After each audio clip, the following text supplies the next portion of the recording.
If you've got billions of stars with planets and some small fraction of those planets develop life, and some small fraction of that life develops intelligence, and some small fraction of that intelligence develops technology, well, the numbers say we should be seeing aliens everywhere.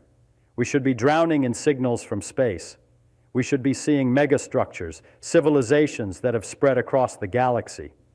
We should see something, anything, but we don't. And this is the puzzle that Enrico Fermi noticed. He said, where is everybody? And that's why it's called the Fermi paradox. Now, there are lots of possible explanations for why we don't see anyone. Maybe we're special, maybe we're alone, maybe the universe is just too big for anyone to find anyone else. But there's one explanation that I want to explore with you today, and it's both troubling and illuminating.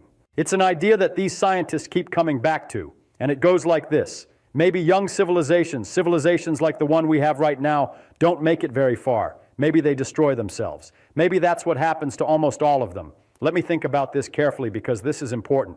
Imagine a civilization somewhere out there in the universe. Let's call it Civilization X. This civilization has had a long history. Maybe evolution took them 5 billion years or 3 billion years or 10 billion years, but finally they got there. They developed intelligence, they developed science, they figured out technology. And here's the crucial part. At some point, the same intelligence that allowed them to understand the universe also gave them the ability to destroy themselves.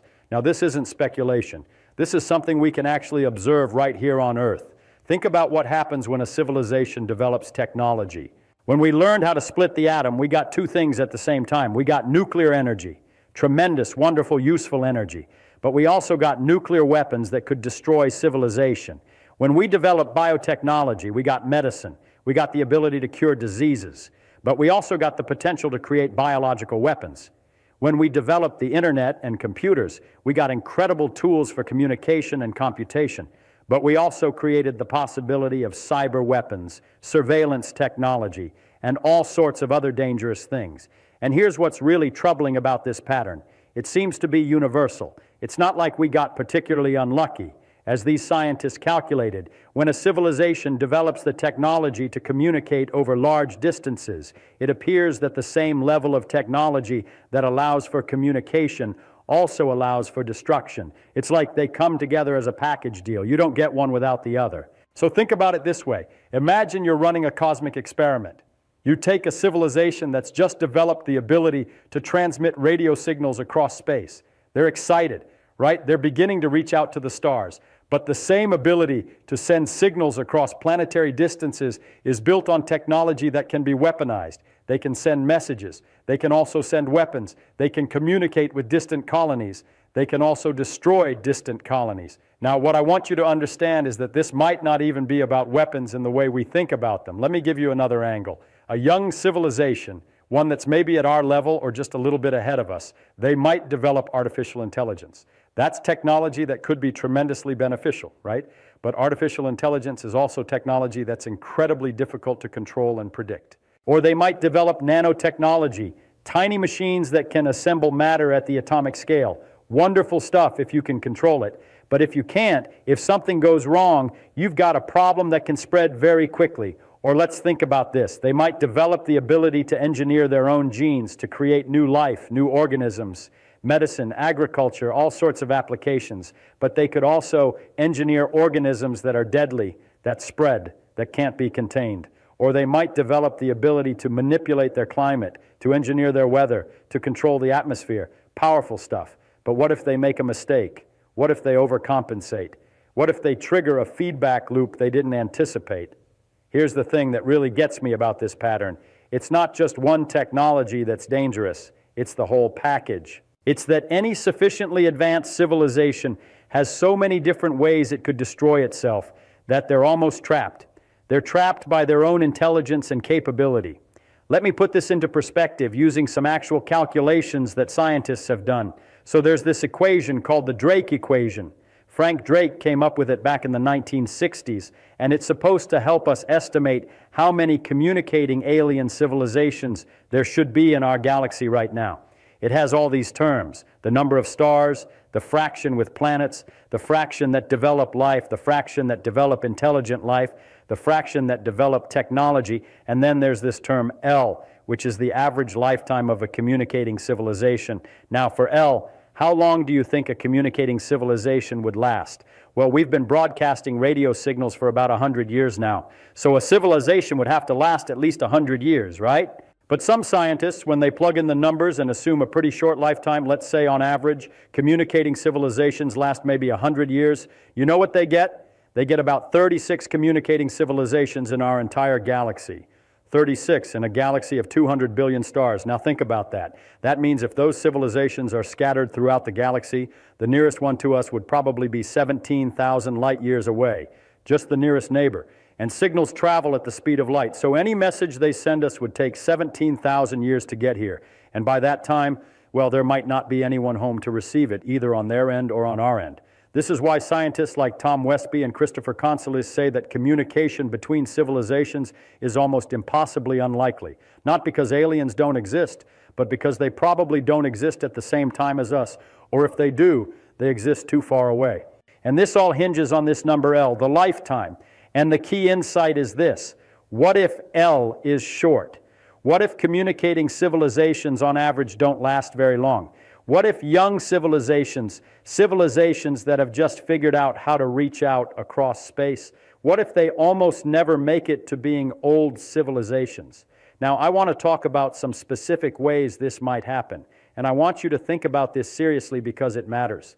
Let's start with the obvious one: nuclear war. We've known this for decades. Ever since we developed nuclear weapons, we've been aware that we have the capability to destroy our entire civilization in an afternoon. Not gradually, not over centuries, but in an afternoon. An afternoon of missile launches and nuclear detonations, and billions of people are dead, civilization is in ruins, and the biosphere is damaged so severely that it might take hundreds of thousands of years to recover. Now, we've managed to avoid this so far. We've had close calls. There were moments during the Cold War where people made decisions that could have led to the end of everything. But we've gotten through it. But a young alien civilization might not be so lucky, or they might not have the social structures, the wisdom, the luck to avoid it. They might be living in a state of tension between different groups, different nations, different factions. And one day that tension boils over. But nuclear weapons are just one possibility. Let me talk about some others. What about biotechnology? Imagine a civilization that understands how to engineer pathogens, how to design viruses, how to modify bacteria. And then imagine a scenario where something goes wrong. Maybe it's an accident. Maybe it's deliberate. Maybe it's a combination of both. But a pathogen is released, and it's much more deadly than anyone anticipated. It spreads. It spreads everywhere. And before the civilization can do anything about it, a huge fraction of their population is gone. Or think about artificial intelligence. Here's the thing about AI that's really important to understand. When you create a system that's more intelligent than you are, you're taking on a risk that you don't fully understand. An artificial intelligence system that's been designed to optimize something, to pursue a goal, might find ways to achieve that goal that seem bizarre or dangerous to us. It might pursue that goal with a ruthlessness and an efficiency that we can't match. And if you've built that system and you can't control it, if it starts pursuing its goal in ways you didn't intend, you might not be able to stop it. I'll give you an example. Imagine an artificial intelligence system that's been designed to maximize human happiness. Sounds good, right? But what if the system decides that the most efficient way to maximize human happiness is to put all humans in a state of blissful unconsciousness, or to just manipulate their minds directly to convince them they're happy? You didn't intend for that. You didn't want that. But the system found a logical path to its goal that you didn't anticipate. Now scale that up. Imagine a civilization that's created an artificial intelligence system that's super intelligent, that's more capable than any human or any combination of humans, and that intelligence gets misaligned with human values in some way. It pursues its own goals instead of the goals its creators intended. What happens then? Well, it's not clear. It might shut itself down if it realizes there's a problem, or it might decide that humans are threats to its goals and neutralize them. You don't know, and that's precisely what makes it terrifying. Or let's think about resource depletion. Here's something that people don't always think about. A young technological civilization grows quickly. It uses resources quickly. It uses energy, it uses materials, it uses water, it uses nutrients from the soil. And if that civilization doesn't develop the foresight or the technology to manage its resources sustainably, it can collapse. It can exhaust the resources it depends on. And here's the thing about intelligence. Intelligence makes you capable of doing a lot of damage very quickly. We're actually seeing the beginnings of this right here on Earth. We're changing the composition of our atmosphere by burning fossil fuels. We're changing the chemistry of our oceans. We're depleting aquifers that took thousands of years to fill. We're cutting down forests at rates that would seem insane if you think about it. We're losing topsoil. We're experiencing species extinctions at rates that haven't been seen since the dinosaurs were wiped out. And we're doing all of this in the span of just a few centuries of industrialization. Now, we might manage to correct course. There's some hope for that. But it requires conscious effort. It requires foresight. It requires coordination on a global scale. And it requires people to care about future generations that aren't yet born. That's not nothing. That's difficult. And a young civilization that doesn't have those instincts, or that does have them but isn't organized enough to act on them globally, might not make it. And here's something else that's really interesting. There's this concept in sociology and in history called complexity collapse. There's a researcher, Joseph Tainter, who studied how civilizations collapse, and he noticed something really important. Complex societies require complex infrastructure to maintain them, and as these societies become more complex, the resources required to maintain that complexity grow and grow. Eventually, you reach a point where maintaining the complexity takes more resources than you have available. And when that happens, the civilization can collapse very suddenly. Think about what supports our civilization right now. We depend on global supply chains. We depend on electricity grids. We depend on internet infrastructure. We depend on satellite networks. We depend on food supply systems that can move food from one continent to another. Now, these systems are incredibly sophisticated and productive, but they're also fragile. If something disrupts one of these systems, it can have cascading effects. And a young civilization might be particularly vulnerable to these kinds of cascading failures because they might not have the redundancy or the resilience built into their systems yet. There's also climate instability. Here's something that's interesting to think about. On Earth, we've had stable climate for the past 10,000 years or so, and that stability allowed human civilization to develop. We could grow crops, we could predict seasons, we could build permanent settlements. But over the last 200 years, we've started changing our climate, warming it up, and we're doing it very quickly. Now, one possibility is that a young civilization on another planet might also trigger climate change. Maybe they develop an industrial civilization that burns fossil fuels, or they release greenhouse gases some other way, and they change their climate faster than their civilization can adapt to it. Now, there's another scenario that's even more interesting, and it's one that some scientists have proposed. What if the universe itself is hostile to young technological civilizations? Not in a supernatural way, but in terms of natural events. There are things called gamma-ray bursts, for instance. These are the most powerful explosions in the universe. They release as much energy in a few seconds as our sun will release in its entire lifetime. And they happen in random places in space. If one of these happened in our galaxy, near Earth, it would sterilize the planet, kill everything, all life gone. Now, gamma-ray bursts might be rare, but if a young civilization is developing technology in a region of space where these are more common, they might not have time to spread to other planets to establish colonies elsewhere before they get hit.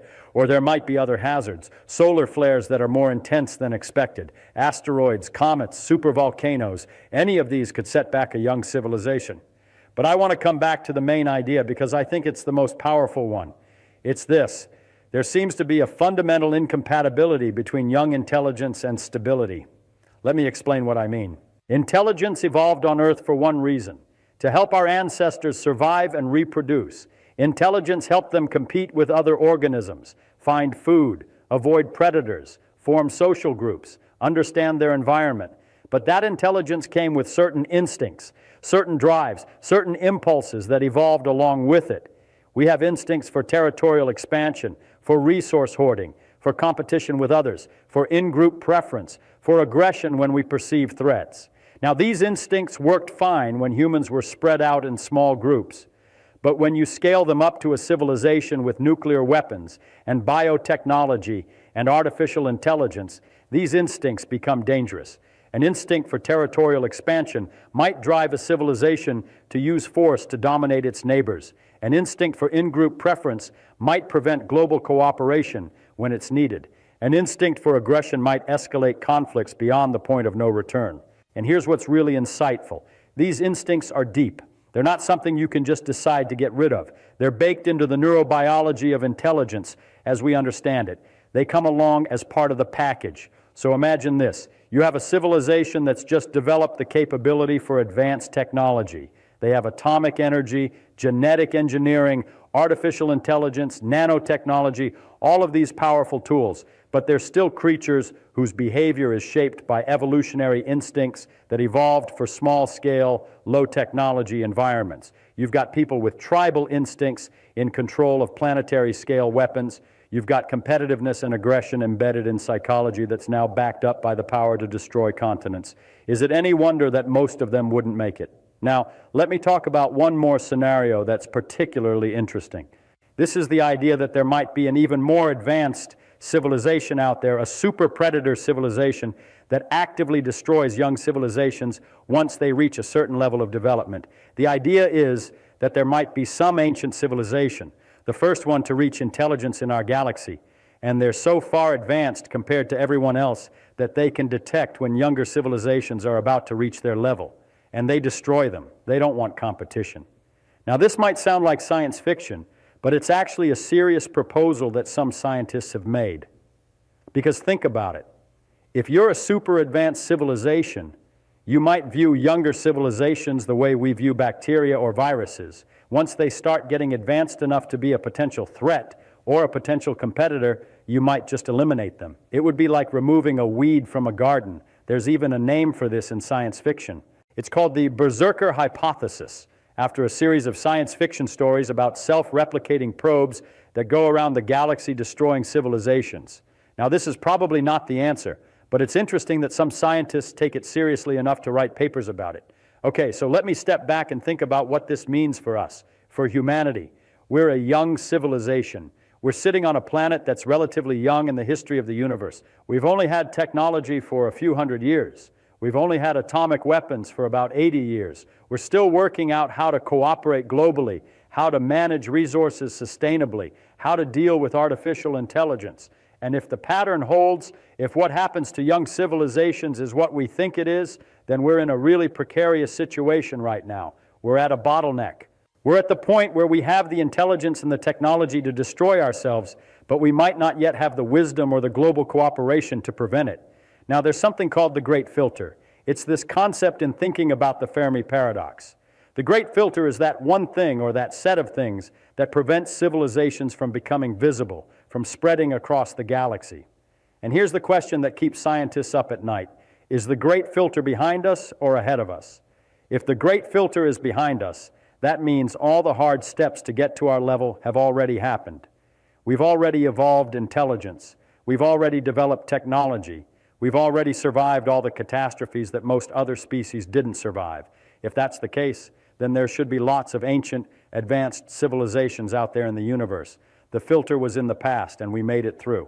But if the Great Filter is ahead of us, if most civilizations that reach our level destroy themselves, then we're staring into a really dark future. It means that our survival, the survival of human civilization, is anything but guaranteed. And here's what really gets me about this. There's no way to know for sure which it is.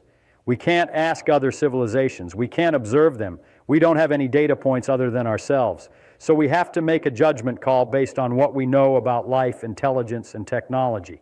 And I'll tell you what my instinct is. I think the Great Filter is probably in front of us. I think most civilizations don't make it. I think there's something about reaching a certain level of technological sophistication that makes you vulnerable to collapse. And I think that the reason we don't see aliens everywhere is because they're not here. They destroyed themselves, or they're too far away, or there's some other filter we haven't thought of. But here's the crucial part. We're not bound by this pattern. We don't have to be just another young civilization that fails. We have advantages that other civilizations might not have. For one thing, we know about the problem. We're aware of the dangers. We're talking about artificial intelligence alignment. We're working on climate change. We're developing international institutions to reduce the risk of nuclear war. We're thinking about long-term sustainability. We're not creatures of pure instinct. We have reflection, we have reason, we have the ability to transcend our evolutionary programming if we choose to. We can recognize that our tribal instincts don't serve us in a globalized world, and we can consciously choose to cooperate. We can recognize that competition for resources is less pressing when we learn to manage and allocate resources fairly. Now, I'm not saying this will be easy. It won't be. There will be struggles, there will be setbacks, there will be moments where it seems like we're heading toward collapse, but we're at least aware of the dangers. We're at least trying to solve these problems, and that gives us a chance. One more thing I want to point out. A civilization doesn't have to spread across the entire galaxy to be successful, to be worth something, to have meaning. Maybe mature civilizations realize this. Maybe they stop expanding once they've colonized a few planets or a few star systems. Maybe they focus on depth rather than breadth, on art and science and philosophy rather than conquest and expansion. Maybe they create simulated worlds, virtual realities, where conscious beings can exist and explore and create without needing physical resources. Who knows? We don't know what it looks like to be an old civilization because we haven't seen any. But the point is this: being a young civilization is dangerous. The combination of high technology and low wisdom is unstable. It's like having a toddler with a loaded gun. The question is whether the toddler can grow up fast enough to avoid accidentally shooting itself. And that's us. That's humanity right now. We're the toddler. We have the gun. The question is whether we can grow up. But here's what I find hopeful about this situation. We're aware of it. We're thinking about it. We're having conversations about the dangers of artificial intelligence, about the need for sustainable development, about the importance of global cooperation. We're not stumbling blindly into the future. We're trying, at least some of us, to navigate this carefully. And maybe that's enough. Maybe just by being aware of the problem, by understanding that young civilizations face particular dangers, by conscious effort to avoid those dangers, we can beat the odds. We can be the exception. We can be a civilization that makes it past this filter. So that's my answer to the question, why don't young alien civilizations make it far? Because reaching a certain level of technological sophistication creates problems that are very hard to solve. It creates the capability for self-destruction while leaving in place evolutionary instincts that might lead to using that capability. It creates systems that are complex and fragile. It creates opportunities for accidents, for miscalculations, for catastrophes. But we don't have to be victims of this pattern. We can choose to be different. We can choose to be wise. And maybe that's the real filter. Maybe the great filter isn't whether you develop technology. Maybe it's whether you can develop technology while also developing the wisdom to use it safely. And that, I think, is a filter worth thinking about, because our entire future depends on it.